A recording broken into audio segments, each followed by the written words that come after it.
Welcome back to Liminal Frames. I'm your host, Nathan, and I'm joined by my co-host, ExoAcademian. Today's episode is a little unconventional. As you can probably tell, we sound a little bit different, and that's because we are in the studio of nature, which is something new. What do you think about this setting here, Exo? Yeah, outside of my allergies, I think it's great. And we're sitting in what's like 78 degrees, slight breeze, sitting in the glory of the Blue Ridge Mountains with some a couple soccer matches going on in the background. Folks, it's a nice setting. It really is. It's the sun is kind of low in the sky, and pollen is in the air. We are dubbing this episode Thinking Outside the Box. That's kind of what we're going to be going through. And unlike episodes that we've done in the past, we're actually going to take some clips from YouTube interviews with mainly Luis Elizondo, but also Sean Cahill.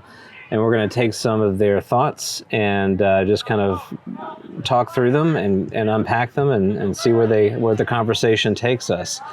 So that's sort of what we want to do here, and we're experimenting, seeing how this goes. So I'm going to cue up our first clip. This came from a pretty recent interview that Lou did with Baptiste on Explorer Lab, and this one is talking about microbial life. So I'm going to get that queued up here. And again, forgive me for digressing here, but I think it's important. We are a very naive species, and we assume and presume far too often. The Romans and the Greeks recognized that there are two basic life forms on this planet. There were animals and there were plants. And it wasn't for millennia later that we realized there was this other in-between kingdom called fungus that weren't really plants and they weren't really animals, and they were their own life form on this planet, right? And up until recently, we thought that was it. There is no other categories of life, and it turns out only in the last century. Now, we've been around as Homo sapiens sapien for the last 100,000 years, and yet, in just the last 100 years, the last 10 minutes of our existence on this planet, we realize there's been this entire hidden living life form, organisms, if you will, on this planet, that if you were to take all the biomass of all the animals and take all the biomass of all the plants and take all the biomass of all the fungus on this planet and put it together, it still would not equal the biomass of this hidden kingdom of life form that we have discovered on this planet. And that is the kingdom of the realm of the microorganisms. All right, so I figured we'd stop it there. Kind of great conversation with Baptiste that Lou is having there. And what he's trying to do, as far as I can tell, is get the listener to sort of think a little bit differently about the way in which our knowledge is expanding and how things that we've taken for granted in our history are not necessarily set in stone, that they're in flux. What was your takeaway with that? Yeah, it's a really fascinating clip. A couple things I took away from it. One is just a reminder that that knowledge is very recent, that we even became aware of this kind of category of life, right? And so he's partly saying, when you think about the history of our species and in such a recent window, we could come to that knowledge, it would be foolish for us to not assume that, or to assume that we're done, that there might be other categories of life, not just types of life, but categories of life that we're not even aware of. Even when I think about, sometimes we look in the most, the deepest trenches of the ocean, or you look in like volcanic kind of sulfuric kind of ecosystems, and we find life. Like life seems to flourish in really strange environments we wouldn't predict.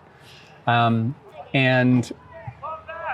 on top of that, we kind of have this interesting symbiotic relationship between different kinds of categories of life, right? Like you think about all the microorganisms that live off of us and have created kind of a symbiotic kind of arrangement with us. Mm-hmm. Even when you have viruses like the pandemic with COVID, the goal of most viruses is to find some sort of symbiotic arrangement so they can survive, because if they kill the host, it kind of not good news for them in the long run. So, and on top of that, I was thinking about how there's evidence that when we think about ourselves, we often think of, the brain being the executive, organizer of our information, and in some ways a sense of who we are. And what's interesting is we now strongly sense that there's actually 3 different ways that the brain is activated, interacted with. So you have the brain, you have the heart, and you have the bacteria in the gut that also can trigger reactions in the brain, electrochemical reactions. So even the question of who we are, who we really are, not just like what kind of aliens exist outside of us, but what kind of aliens might be symbiotically coexisting with us. What does it mean to be me? What does it mean to be you? These are fascinating questions, and I like what he's doing here. And I would, caution people, this is something we're going to talk about a fair amount on this episode. Rather than running with this and going, finally, Elizondo's giving us the goods, this is what it's about. That's not his aim here. And I know that some of the sources I have anyway tell me that, this is actively being investigated by people, deep in government circles, and it's very much an open question. And it's very much being investigated because it's not well understood yet. So let's begin with that caveat. Yeah. And just remember that what he's encouraging is outside the box thinking. Don't expect not to be surprised. Yeah, great point. We're going to come back to that over and over in this episode. And, when I was doing the kind of research and grabbing the clips that we were going to be discussing, what struck me the most is how often he's trying to get that point across that instead of him, dropping breadcrumbs in the way that the community often interprets that to mean, in the sense that, this is a direct fact that is related to whatever it happens to be. I more and more was struck by the fact that really what Lou has been doing in the public square has really just been thinking aloud and has been trying to get the audience of enthusiasts in this topic to think differently about what it all might be. And to me, that is, of course, a big part of what we're trying to do on our show. But for those that are either not as familiar with all of the times that he's done this, or are, have a little bit of amnesia from the last time they did an interview and just cling on to that latest, sort of Lou fact as some type of gospel, I think it's a really important reminder, and it's easy to forget. If you've been following this subject for the last few years, you've probably forgotten more than most people know about UFOs and UAPs, and so I think it's easy for us to, who those of us who lack a lot of hard data, hard information, to grasp onto every little thing we can and say, well, this is it. This is the cornerstone of what the entire situation happens to be. And we can run with this one idea and extrapolate out from that this entire sort of theory as to what this might be. Which is not to say that some of these breadcrumbs may in fact be just that. They may be literal, sort of arrows pointing at what this happens to be. But more and more, at least when I listened to these interviews, I got the sense that Lou himself is not in possession of some sort of, comprehensive manual that explains what is going on, but instead the facts that he is privy to really do cause him and others to think more broadly, think more abstractly than what people have thought about traditionally when it comes to the subject. I just think that's very important to emphasize. And you'll see that we're going to come back to that over and over as we go through these other clips on the show. I mean, beyond that kind of general, I think, guidance, what do you think are some of the other kind of traps that folks may fall into when it comes to, listening to quote unquote experts or those who are in the know, that can be kind of dangerous sort of traps to fall into if we're not being careful? Well, I would first think about the fact that someone like Luis Elizondo has an intelligence background, right? And so one of the first things you learn in intelligence is that is how to learn, how to think differently about gathering data, how to think outside the box becomes a skill that you must learn, right? And that the second you limit yourself to certain possibilities, you have alienated yourself from everything outside of those parameters. And in something as, mind-bending as the phenomenon, that's the last thing you want to do. And I've noticed with Elizondo over time, he sort of began with some glowing praise of the folks on UFO Twitter who are, championing the cause. Over time, I think he's experienced some frustration, I think because he's asked the same questions over and over again, and the same assumptions are brought to the table in the questions he's asked. And so more recently, I sensed some frustration that he's trying to, I think he may have used the word annihilate at one point, the thinking inside of ufology. And here I'm reminded of Jacques Vallée has said the same thing, that you have mainstream science, which is frustrating to him because they just refuse to look at anything outside of the parameters of mainstream science, which is not a scientific principle. But he also has equal critique for the folks in ufology who are convinced it's extraterrestrial and are only looking for data that will support that. That's, again, not a scientific approach. If you begin with an assumption about what something is or what it can be, you are, as a certainty, guaranteeing that anything that doesn't fit one of those will be outside of your purview and you will remain ignorant. So what I hear here is that we have to begin by broadening the scope as much as we can, try to work with as few suppositions, assumptions as we can, gather data, then look for patterns. And that's something I certainly encourage. And as long as I've been in this, I'm sure you feel the same way, it's still the data gathering stage. It's still looking for patterns and collecting data and let it teach us rather than us go to it with these presuppositions about what it can be. Well, and not to sort of dive too much down this sort of rabbit hole. I guess what I'm starting to think though is, what's a good way to think about what Lou Elizondo is doing in the space sort of generally? I think it does help for us to, the best we can, try to categorize his effort, try to, give it a framework of meaning. I think a lot of the time we are in the position of thinking that we're like scribes of some kind. We're going to write down every little nugget and we're going to create some kind of a patchwork quilt that if we do all of this transcription properly, when we step back and look at it, will reveal to us, what's really there, what's really going on. To some degree, he may have kind of pushed on this idea a little bit, or at least promoted this idea a little bit, because he has used this term, I'm leaving breadcrumbs along the way. So I do think there is an element of truth there that in the midst of all of his analogies and anecdotes, whatever, there are some real nuggets of what's going on. At the same time, I really don't take him to mean that what I just said, that if we listen to 100 of his interviews and we put it all down in some sort of input it into an AI machine, that we're going to get some sort of printout that's what is really happening. I feel like that's important to emphasize, because he himself seems to be getting pretty exasperated with kind of this hunger or craving for the next thing he's going to say. And I think he probably, and I am just kind of putting words into his mouth, I would love for him to comment on this.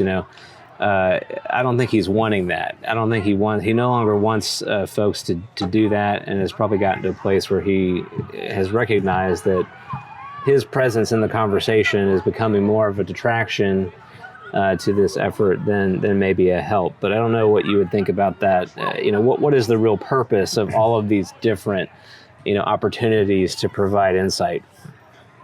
Right. Well, it's funny when you were talking about that patchwork quilt kind of notion. I was reminded of something that was really interesting when I was studying biblical studies and religious studies. There actually was one of my profs had actually been reading excerpts from some of the Dead Sea Scrolls. And in these commentaries about certain Dead Sea Scrolls, it hadn't been fully released, right? This one section of the Dead Sea Scrolls had not been fully released.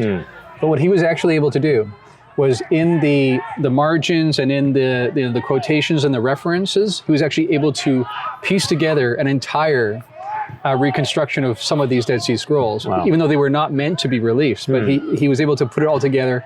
Yeah, so I was just thinking about that when you mentioned Elizondo, because that's basically what people are trying to do. They're thinking, if I take episode 2 of this one show with episode 9, and he said over here, then and then reference just one comment he made to someone in frustration, clearly all those 3 things are saying together that this is what it is, right? And I don't think that works that way. And I know that we're on the same page about that.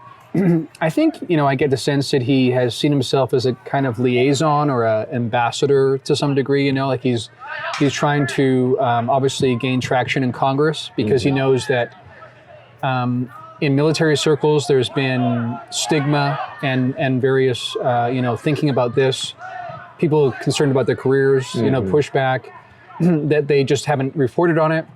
And so we have, even Chris Mellon's talked about, we may be sitting on a wealth of data, but no one's analyzing the data, right? And because we have this kind of stovepiping thing going on, these silos of information in the different agencies and the different military branches, again, maybe there's a wealth of data there and the patterns there to be found, but no one's looking, right? And no one has access to all the data. So guys like Elizondo and Mellon have been pushing to get Congress involved, because they know that's how to get that kind of response. In the same way that the Department of Homeland Security was put together after 9/11 as a way to say, enough of this competition between the FBI and the CIA, we need to come together and combine intelligence services so that we get the best picture we can of what's really going on in the world geopolitically. Same thing with the phenomenon, right? We should be gathering all the data we can and get the best minds on this. And hopefully even open it up to some people in the private sector, academics and whatnot, get their thinking on it too.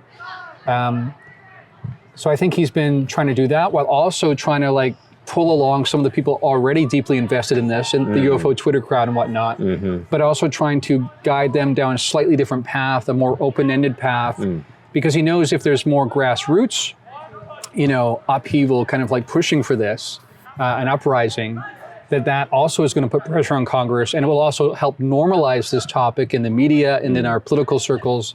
So he's trying to do both, I sense, that he's trying to get movement in Congress, which will then behoove the intelligence services to get involved and cooperate, but also create this upswell in the public, which spills over into the media. So the whole thing gets more traction in the long run. Right. Okay. Perfect.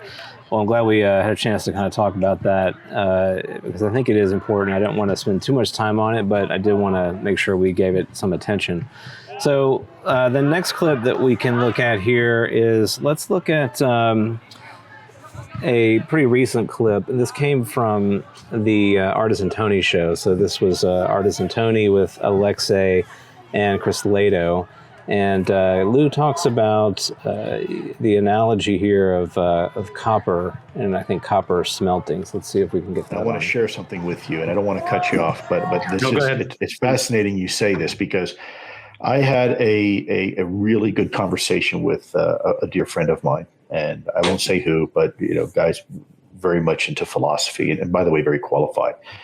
And he opined something, and he explained it to me in very lay terms, which is often what I appreciate, because I'm not so smart. He explained it a bit like, imagine you have this vat of copper, pure copper, at the U.S. Mint, and they're going to make a bunch of pennies for the month. And so they have this huge cauldron of boiling pure copper, and they make all these little pennies, and those pennies wind up going into circulation. And over time, those pennies, because of the natural state of the universe and how entropy works and whatnot, they start to rust, they start to oxidize, they start to take on the patina of the environment, right? And then at some point in time, when the pennies have outlived their usefulness, they go back to the U.S. Mint, at least in theory. They get melted down. the slag and the oxidation is scraped off the top, and those pennies go back to the hot cauldron of collectiveness, back to the one, to the big hot pool of copper, pure copper, only to potentially go back out again and to eventually make another penny and be recycled. I found that very interesting. Again, I don't necessarily subscribe to it one way or the other, but it reminded me of that conversation I had with my friend when you just said what you said. All right, so what are your thoughts on that clip? Taking that analogy, my takeaway is that the phenomenon is found in copper, that it's made of copper, right. And that if we collect enough pennies and melt them down, we have a pretty direct line to, I think, what is going on with the phenomenon high strangeness. I don't know, I'm just spitballing here, but is that kind of what you were thinking with that analogy? That's logical reasoning, and that really follows the principles we just talked about. Clearly, silver is the wrong avenue to look. Copper is the way to go. No, but all jokes aside, you had listened to more of that clip than I had, and we were talking before we went on the air about how he's referencing consciousness, and how and I've thought a lot about this. I've studied this for a long time. This notion that what is consciousness? Who are we? And what begins and ends that process? Is it just when the body dies, that consciousness snuffs out, like some in the reductionistic mainstream would want us to believe, even though there's lots of evidence, as we keep talking about on this show, that that's not the case at all. But what's interesting there is that, number one, he's talking about this notion that an individual lifetime, an iteration, right, may be one of those pennies. But the core of it, what really is the substance of the penny, is the copper itself, right? That's the source of it. And that is undying, that you can scrape off the sludge and whatnot, the rusting, the dirt that, builds up over time. But that core consciousness can be put back into the sort of central, cauldron and reused over and over again. And you can smelt new pennies, numerous generations. And in fact, there's really no limit to it, kind of thing. So when I hear that, I hear him talking about us, that we as individuals, and lots of people have talked about, the idea of past lives, the sense that although it's rare, some people do actually remember previous iterations, where they were a different penny, from somewhere else.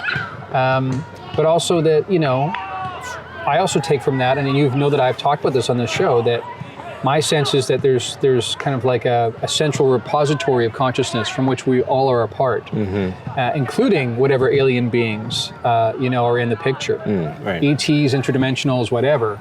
So that's interesting that may be a path forward in terms of communication and understanding, that we all have this source that we come from. But also that when we ask questions about who they are, who we are, we should keep in mind this much larger picture, this much larger context around consciousness itself and what it is over time. Yeah. I'm encouraged to hear the use of this analogy. I think it is, as you said, it is pointing toward a model of consciousness, and the fact that we're talking about that in the same context of talking about UFOs and other sort of paranormality. I mean, to me, that's the direction we need to be going, and we've certainly talked about that for some time. I've often been struck by, even though we're kind of already, I think, in this camp looking at this topic from that particular perspective of consciousness being fundamental. And I know we've talked about this a ton. The degree to which folks will listen to that kind of clip and that anecdote, and just not quite be able to process, what it is that he is trying to get us to consider. I don't think he is positing with that story that this is exactly what it is, but what he is trying to do is to get us to think differently about the way that we understand our reality, the way that we understand our individuality, and how connected we are, how disconnected we are, what really does distinguish me from you, and maybe even beyond that, me, not only me from you, but me from everything else that is in my experience. And so, I think part of our, kind of task, if you will, is to get folks in a place where they're more comfortable with this concept. They're not it specifically, but because I think while it is a good analogy in some ways, it may not be great in others. But just getting comfortable with thinking about this topic from the standpoint of the interconnectedness of it all, that we tend to really otherize the phenomenon to the nth degree, literally calling it the others. And I think that is a good term to use. At the same time, there is this sense in which it's not necessarily other, that we really are all part of the same thing. And the way that it manifests or expresses itself in reality is just what, to us, makes it seem different and distinct. Yeah, absolutely. And like you say, again, we want to encourage people. It's not about running, to the town store with this particular analogy. And he even said, this, what you said made me think about this. And it's just sort of a general analogy. Again, thinking outside the box. And when you think about any kind of scientific experiment, the whole notion of what makes it powerful is that you can control for all other variables. So whatever variable you leave kind of in play and adjust up and down gives you a sense of how much impact that has on the result, which then allows you to model the way nature behaves, which allows you to develop technology, et cetera. But again, the premise there is that you can control for all other variables. And then only when you know there's just this one in play can you say this one is responsible for this, right? Mm-hmm. There's maybe not just correlation, but maybe even causation here. Mm-hmm. So what I hear him saying is, before we get to answers, we have to know what variables are in play. Mm-hmm.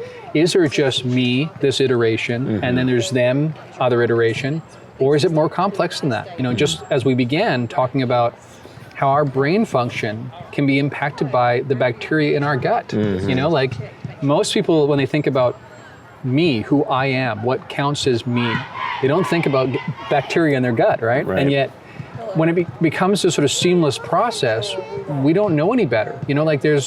I've read a lot of research around the two hemispheres of the brain, mm-hmm. and in many ways, they're like two different personalities. Right. And somehow we harmonize it in a way that we experience one kind of reality and one experience of me. But you can do something as simple as, and there's been some work done even on people who had various, post-traumatic stress syndrome and whatnot.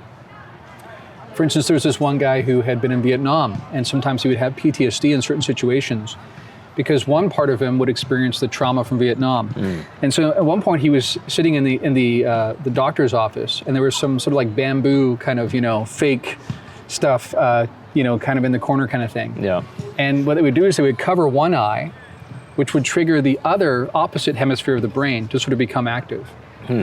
And that hemisphere had no problem. It's like, I'm sitting in an office, that's like a calm looking bamboo tree, it's not even real, right? Mm. Then they took that blindfold off and covered the other eye. Suddenly panic came in because he saw Vietnam all over again, and he thought he was going to be shelled, right, or shot. And by doing this back and forth, he was able to get the two hemispheres of the brain to begin to communicate and talk to each other, and therefore have the more rational side begin to sort of like help the more intuitive, childlike side of the brain to not respond instinctively that way that it had. So it's a kind of therapy. But that goes to show how much, whether it's gut bacteria or it's the two hemispheres of the brain, what makes us is more complicated than we imagine. And just because we experience it as one, consistent experience of me doesn't mean there aren't multiple inputs into that. And that's just for each of us, right? And then you think about how that may be going on with the others. Maybe they are somehow interacting with us.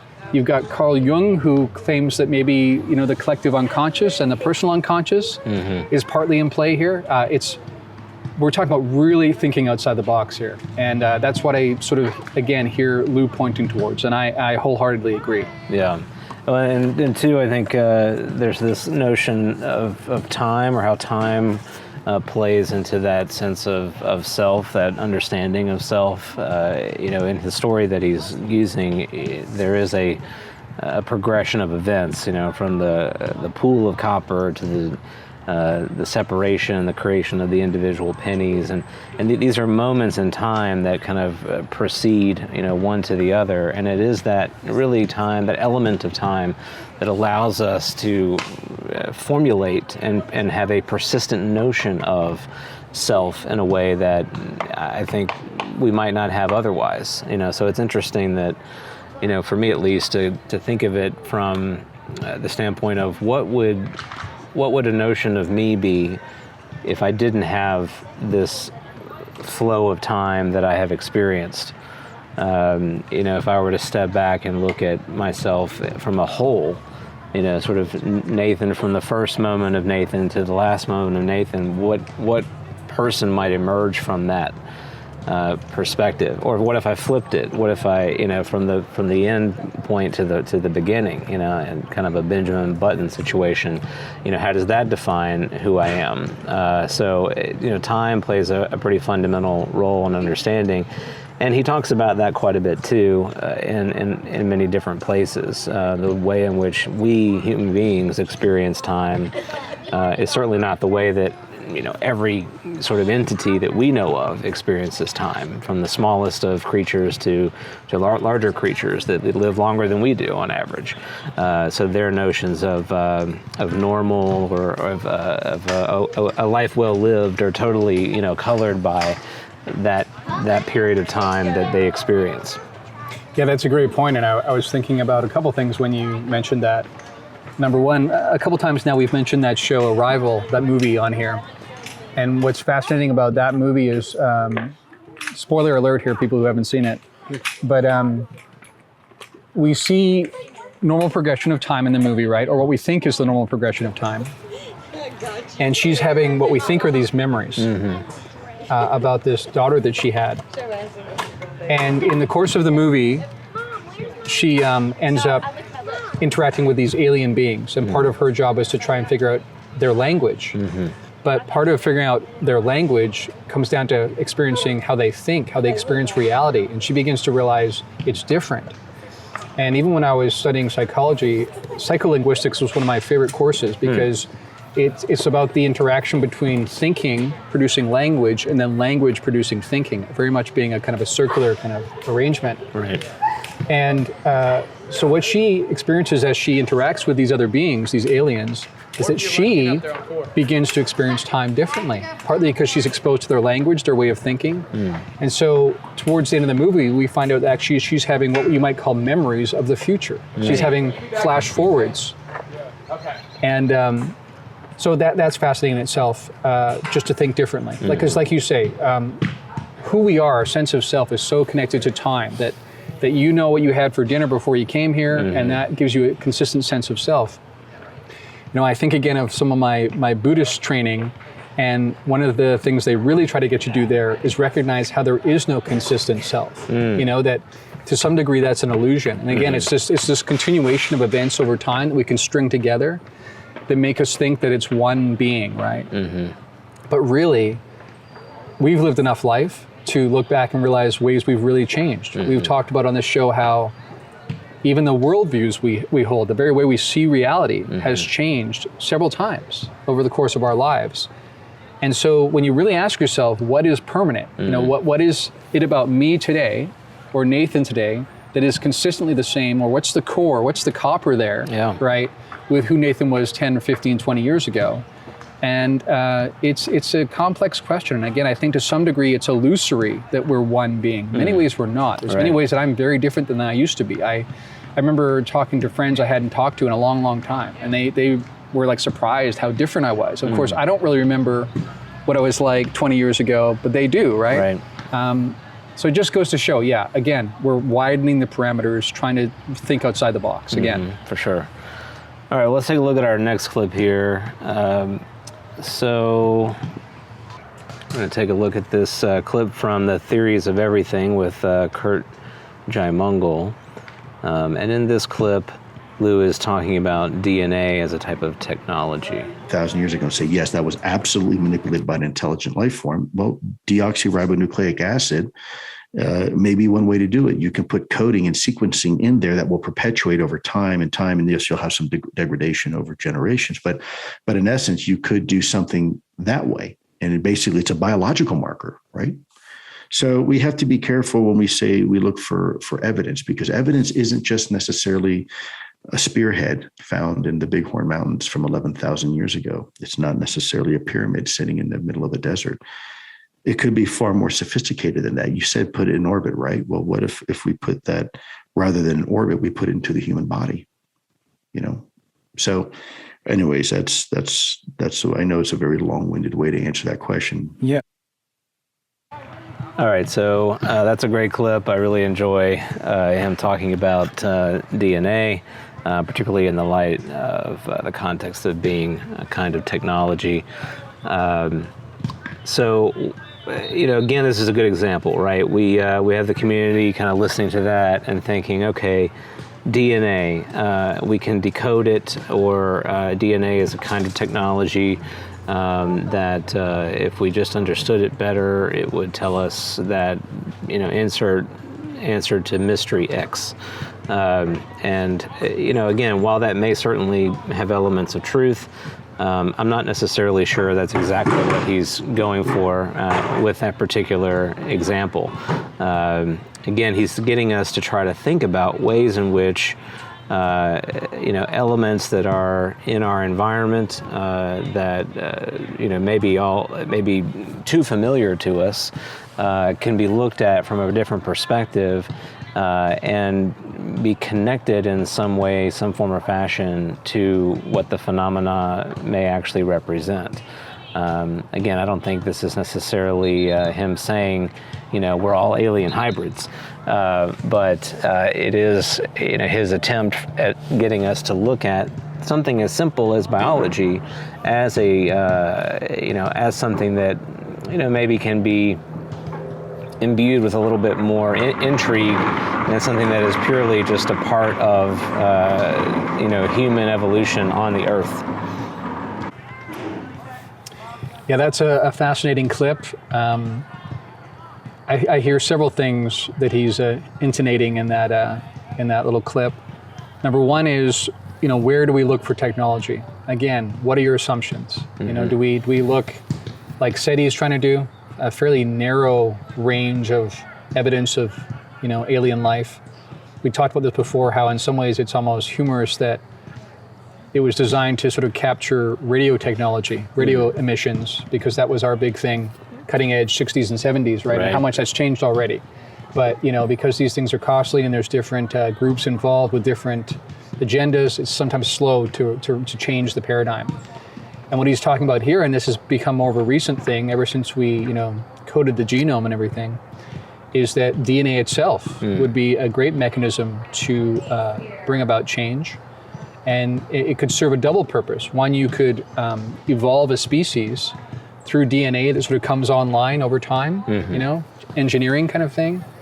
But on top of that the message in the bottle could be that eventually a species becomes to understand itself well enough that it studies its own genome and begins to see signs, puzzle pieces, pointing back to some sort of engineering in the past, almost like a calling card saying, when you figure this out, call home kind of thing. It's a fascinating clip for sure. That's interesting, yeah. And we touched on that theme before as well. There's this awakening component, perhaps, that is connected to what's happening here, that as our own understanding of our reality, of our history, of our physiology, of our consciousness, is that changes over time. I'm hesitant to say sort of grows, and that has a sort of strong overtone of being progressively better. So in some ways, some would argue we may not have gotten better in some areas. But nevertheless, the sort of scope or sphere of our understanding seems to be expanding. And there is this notion, at least, that as that circle expands, eventually it's going to bump up into something else that may be waiting for us to get to that point. I really like that idea. That to me, it just intuitively feels very like mature. It mirrors what we experience in our own lives. That is our own understanding of who we are, of human relationships, of the way the world works. As that changes over time, we gain wisdom. We are in position to better understand what's happening, to more appropriately interact with the world that we find ourselves in, and hopefully better treat one another and take care of our own selves. These are things that just come with lessons learned in life, and it wouldn't surprise me if whatever else is out there is very much waiting for us to kind of take those steps before we can enter into a deeper sort of fuller understanding of what's really going on out there. Yeah, and it's interesting. Numerous things I want to say here. Number one is, again, coming down to who we are, right? And I'll give you an example of how I keep having that sphere of definition expand for myself anyway. One is, something like you sort of hinted at there with like the cycles of life, and we both have kids, and I'm now at the age where my dad was when I was a teenager kind of thing. Mm-hmm. And so I suddenly see him differently, right? I had these notions of what it was like to be his age when I was a teenager, right? And now I'm at that age, and I have teenagers, right? And it's like recognizing, wow, was my perspective of my dad wrong? No, It was just incomplete, and it was shaped by a particular perspective and a certain station of life, right? And how different it is now, like vastly different, right? That's interesting in itself. Yeah. But then I also think back to, I did the Ancestry.com thing, 10 years ago or something. And when you get those first few hits, right, we're like, oh, it turns out you have like a second cousin over in Australia. And it turns out that, you have relatives who were in North Carolina right when the first settlers came, right? Stuff like that, and you're like, yeah, yay. Right. Yay for my team kind of thing. And then, then you get more and more hits, right? And you have like second, third, fourth, fifth, sixth cousins, right? And next thing you know, and it's you have relatives everywhere on the earth, right? Pretty much everywhere. I mean, some populations I don't have relatives from, but it's in a lot of places, right? Yeah. And what that does over time is, number one, I would go, oh, cool, so I have some relatives in Germany, ancestors, and the UK, and Australia, and these different places, right? But then you start realizing it goes back to the point where it was before there was really nation states, right? And you have these sort of like territories, these general areas, right? And then you go, oh, what is the definition of a nation state? What does it mean to be German or American or whatever? It's like, well, that's relatively recent, right? So that also is a shifting definition over time. And so I began to recognize, and then you think about how we all, they say, came from one tribe in Northern Africa at some point. We can all trace back our history. So in other words, if my Ancestry.com kept hitting, I'd end up with several billion connections, right? Yeah. So that changes your sense of who you are and your background. It keeps widening the perspective, and that makes me think about that when I listen to this club. I love that. I want to come back to that because definitely some good thoughts there. So let's take a look at or listen to our next clip here. Let's go with one that was pretty recent as well, and this is one that I think we'll enjoy kind of unpacking a little bit. This is Sean Cahill talking a little bit about dreaming on the Generation Z podcast. Today and go, where the hell was I last night when I was asleep? Where was I? Where was I when I was asleep last night? How come when I go back tonight, the stuff that I built last night isn't still there? How come I don't walk in like I do at work every morning and see my coffee cup in my dreams where I left it, and see my chair the way that it was, and see my keyboard where it was on the desk?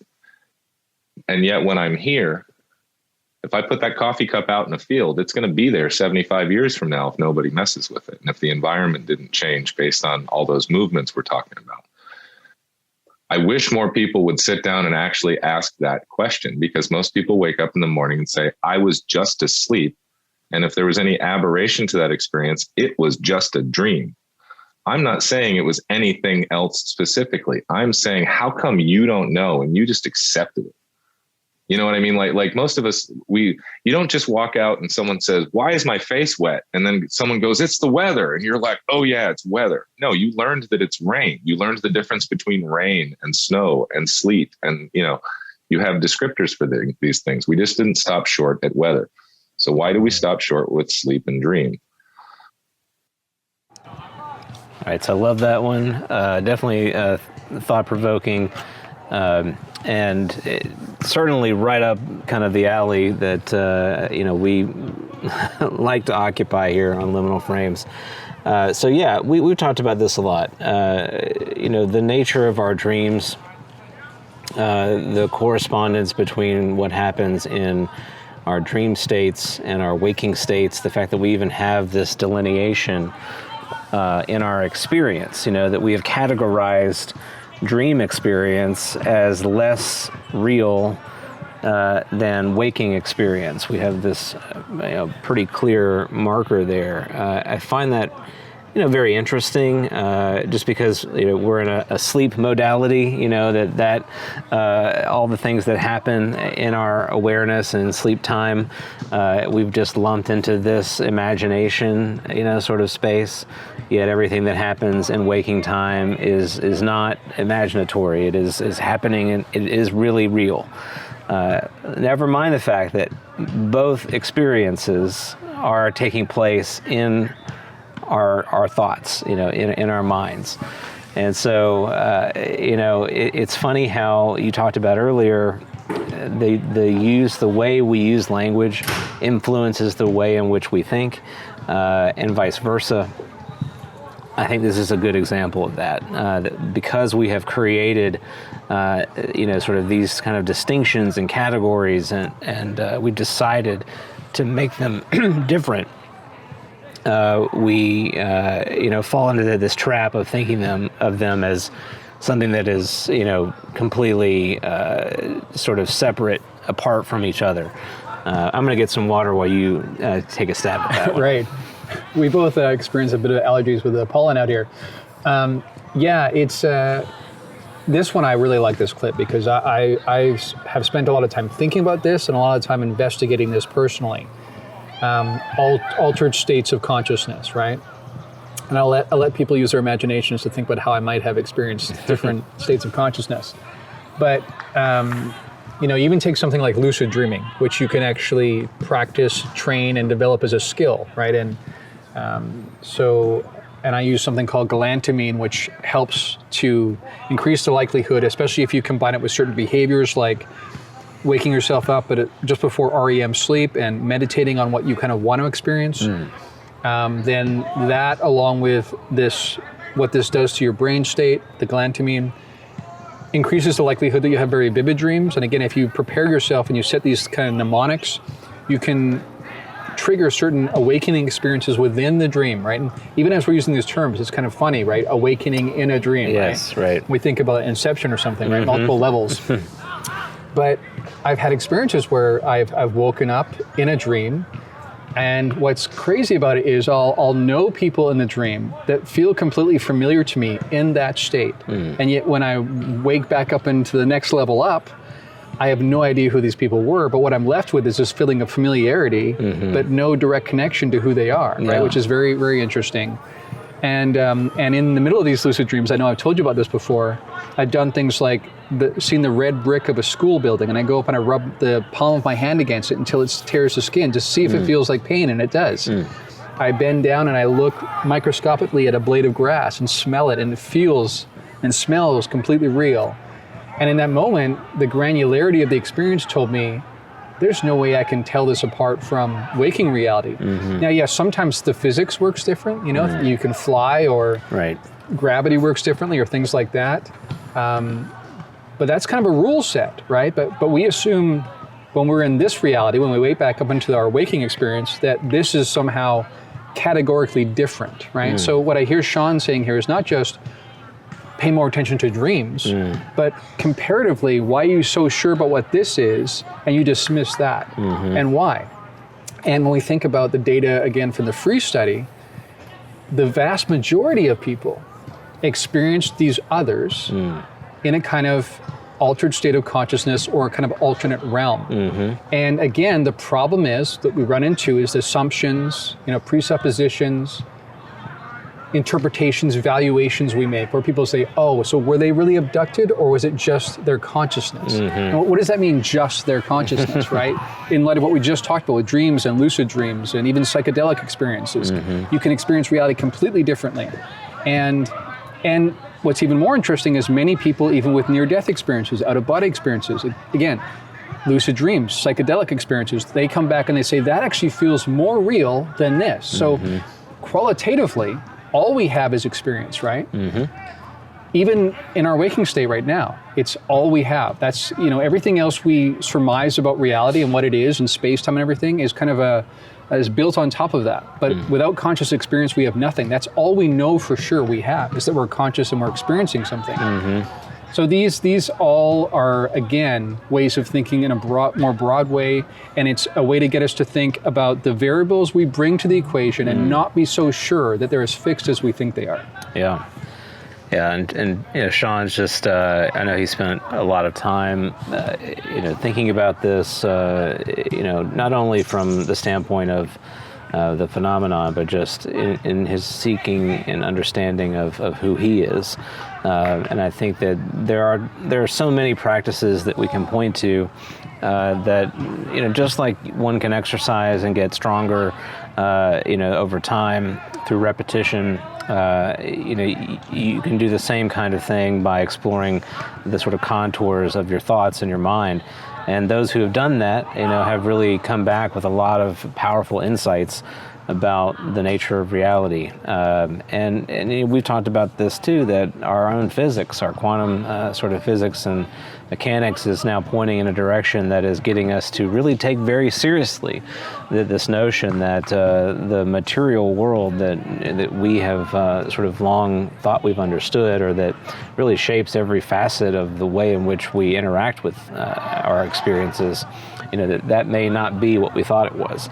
And there are some very profound implications sort of under the surface there that science is now really taking seriously. And I think it makes sense that we would be at a juncture now in our history and in our learning where more and more sort of the things that we have sort of lumped into this paranormal bucket, sort of imaginary bucket, that those things are coming back to the front because at least from my standpoint, they take place within experience.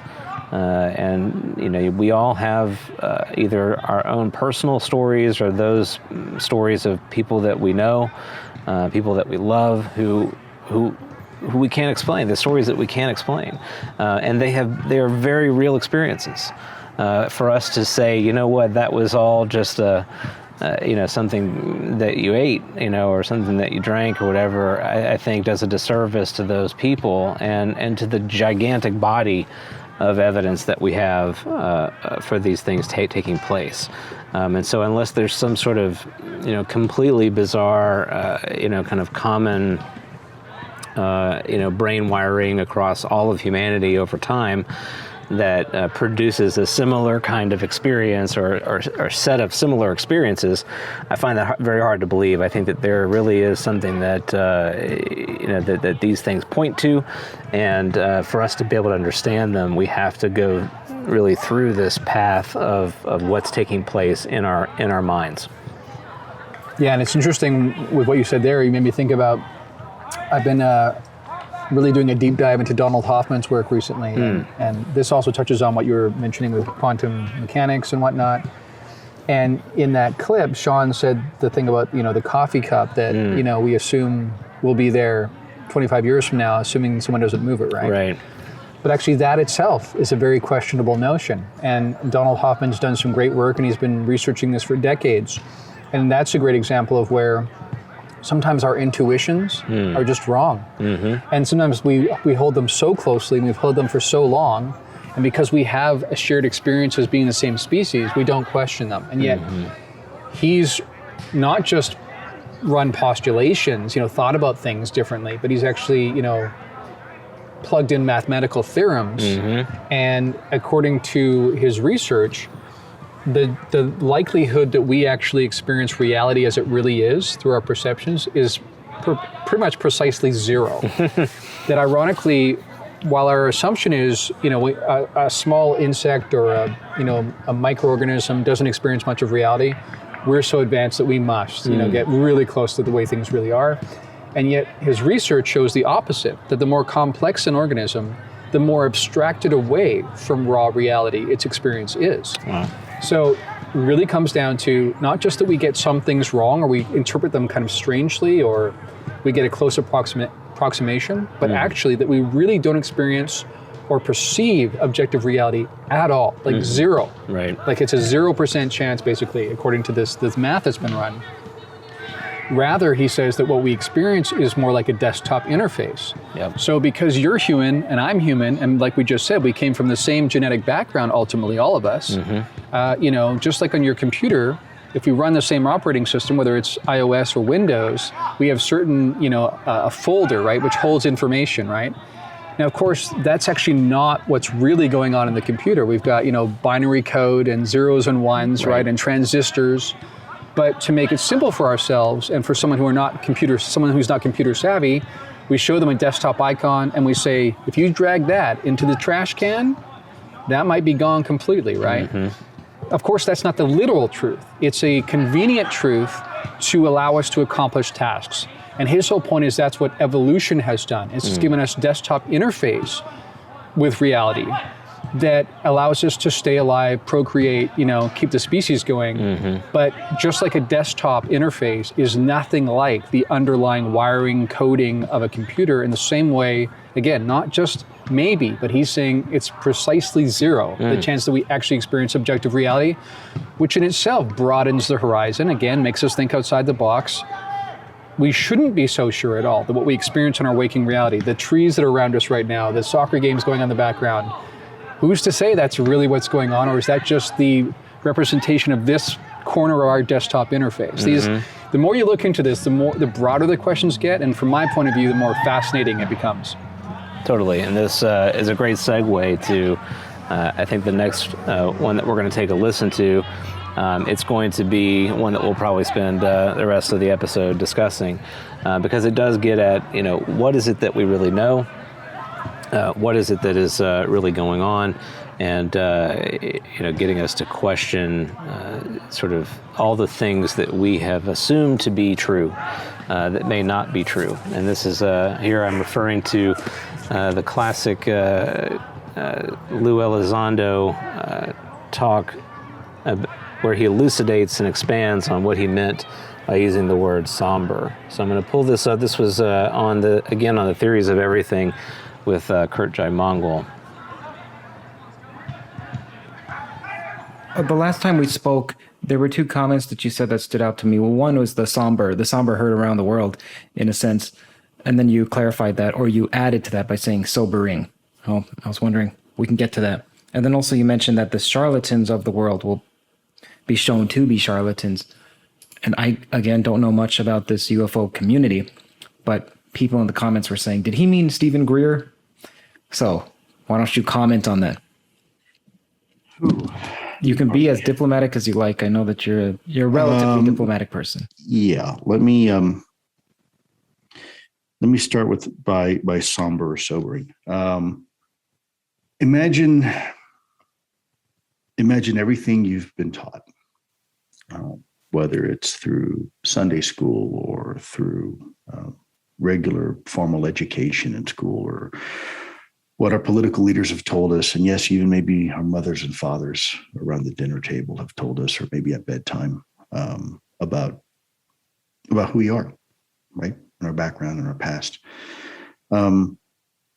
What if all of that turned out to be not entirely accurate. In fact, the very history of our species, the meaning, what it means to be a human being and our place in this universe. What if all that is now in question? What if it turns out that a lot of the things that we thought were one way aren't? Are we prepared to have that honest question with ourselves? Are we prepared to recognize that we're not at the top of the food chain, potentially? That we're not the alpha predator, that we are maybe somewhere in the middle? You know, it's interesting because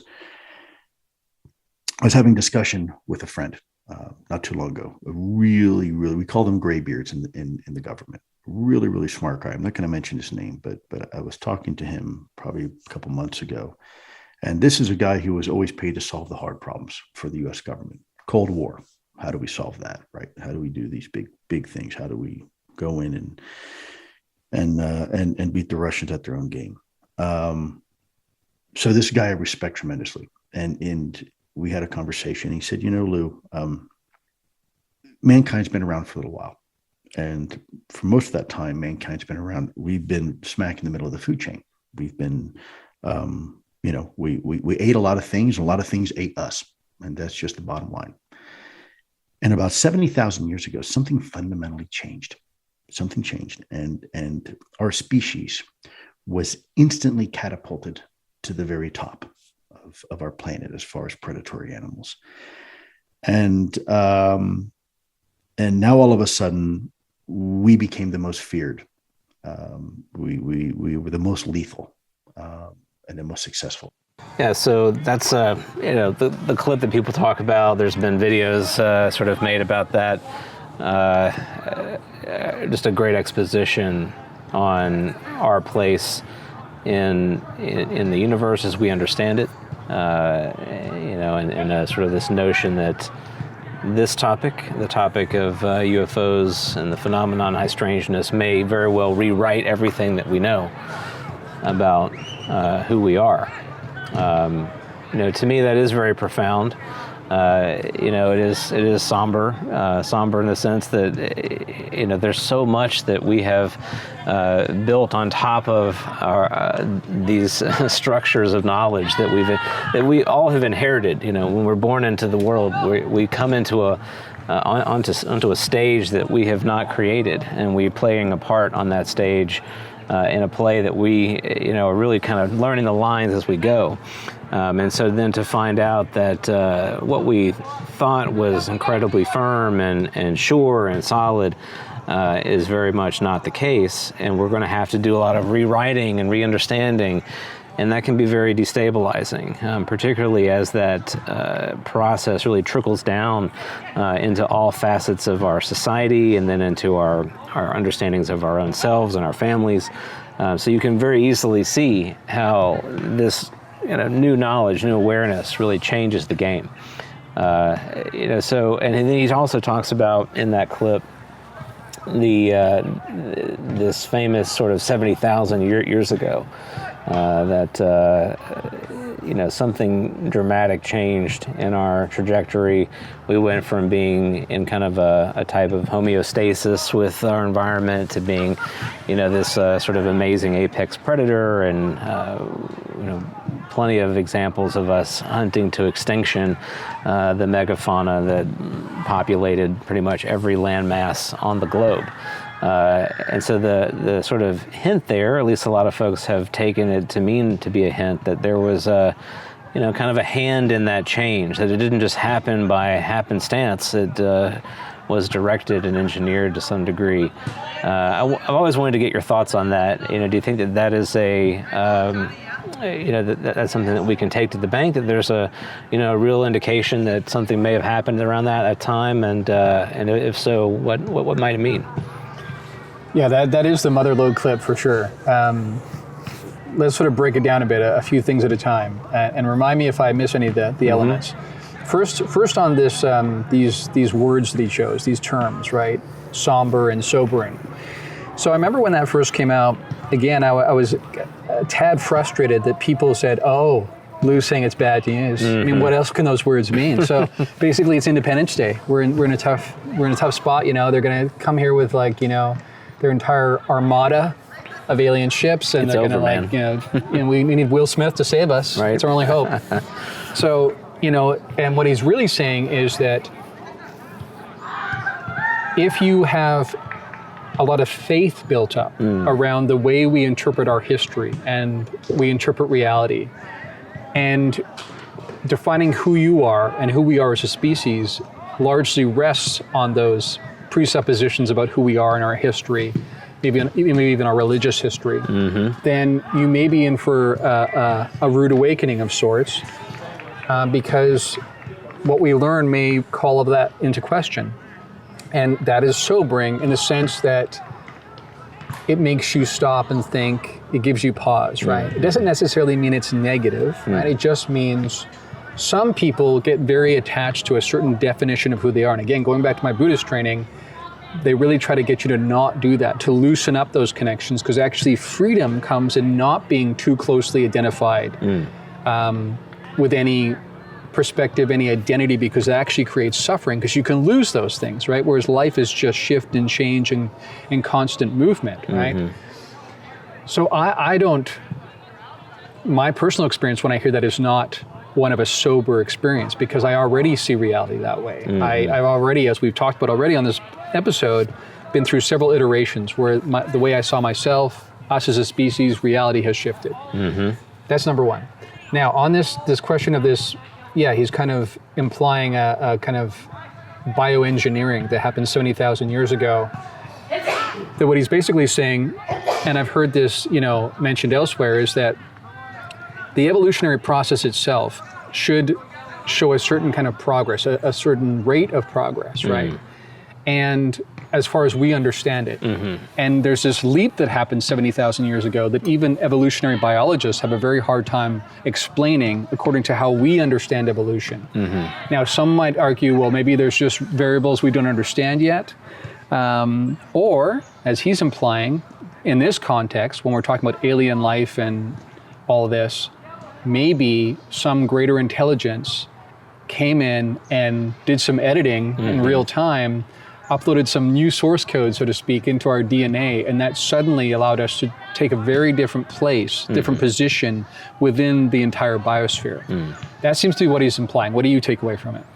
Well, existential comes to mind. So the word somber, to me, is existential. And if you've lived long enough and had enough experiences, you've gone through at least one period of existential crisis.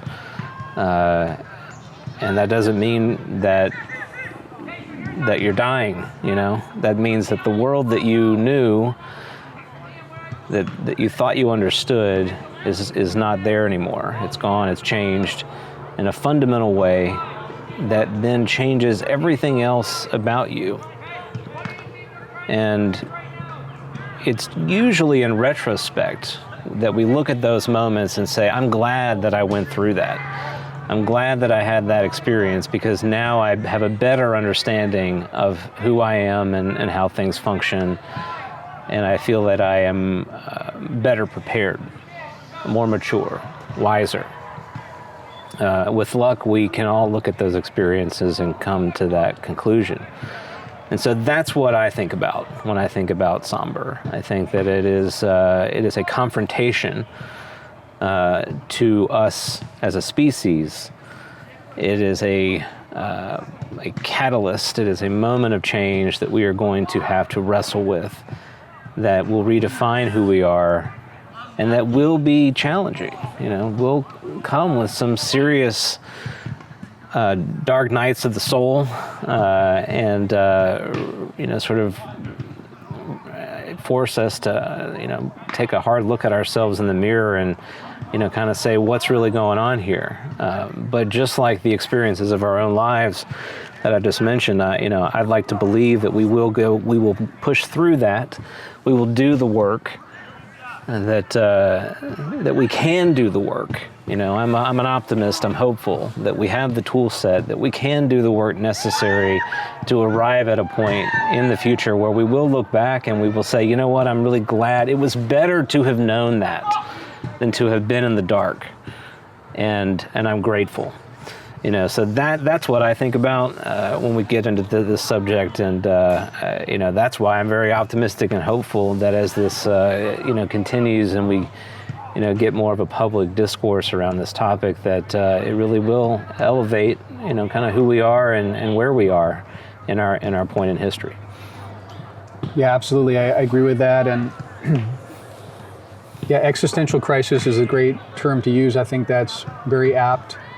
And again, the more closely identified you are with a certain view of the world, view of history, view of who you are, the more existential crisis you're likely to experience when this all comes clear, to whatever degree it does. And as we've talked about before in the show, we've talked about disclosure and what that means, and we've discussed how really what's in play is our very definition of reality.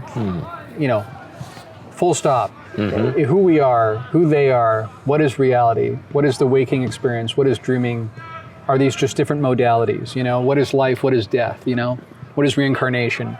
All these issues come into play here, and you know, part of the reason why I call my podcast Point of Convergence is because this is what we see, right? These overlapping fields of interest that seem to be speaking to each other and speaking to some larger reality.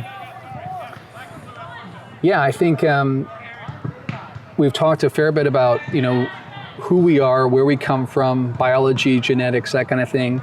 You know, I remember even recently seeing an article that talked about all of the basic elements of life can be found on meteorites. Yeah. Right? So the idea is that there's various ways you can define yourself as hybrid or alien, right? Yeah. And so what they're basically saying is all of the ingredients for life may have come here on meteors in the past from various places around the cosmos and then formed here, which again raises the question, are we really even Earthlings? Right. You know, and you could even argue that might not even be just a natural process, right? It may be that some greater intelligence deliberately spread these ingredients, you know, sprinkled throughout the cosmos, knowing that it would eventually impact planets, and eventually that would seed life, and it would grow into intelligent life, and maybe the technology was encoded in the DNA, so that it knew that over millions of years that would become us, right?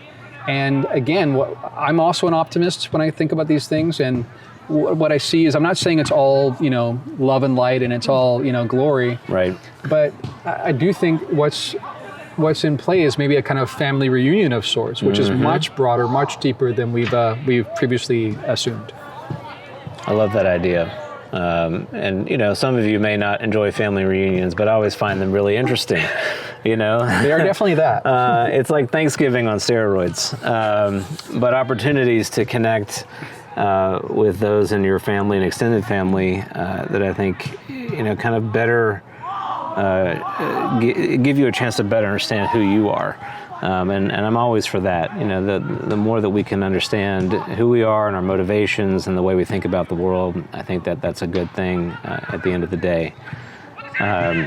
Well, the sun is setting, and it's interesting when you live where we live. When the sun gets below the tree line, the temperature really drops with it. This has been a fun experiment. I know we're going to do this again, and we're going to do it in different environments just to test out some different settings. But I'm hoping that our audience, you know, has enjoyed this. That you guys have been able to distinguish the signal from the noise. And that very much like what we've tried to do in this episode, that you know, you've been able to kind of tease out, you know, some nuggets of good information from what has taken place. Exo, what are your thoughts on this very natural experiment we have embarked on? It's been good. It's been an experience, and I look forward to doing more of it. And to add to your descriptor of the environment, not only is the sun going down, but the mosquitoes are also coming out. So it seems like an apt time to draw this particular episode to a close. Yes, very well said. Well, thank you all for listening. May the quality of our questions, shaped by a desire for understanding, enhance our journey of discovery. And may our travels broaden the sphere of our consciousness, reminding us that new discoveries beget new horizons.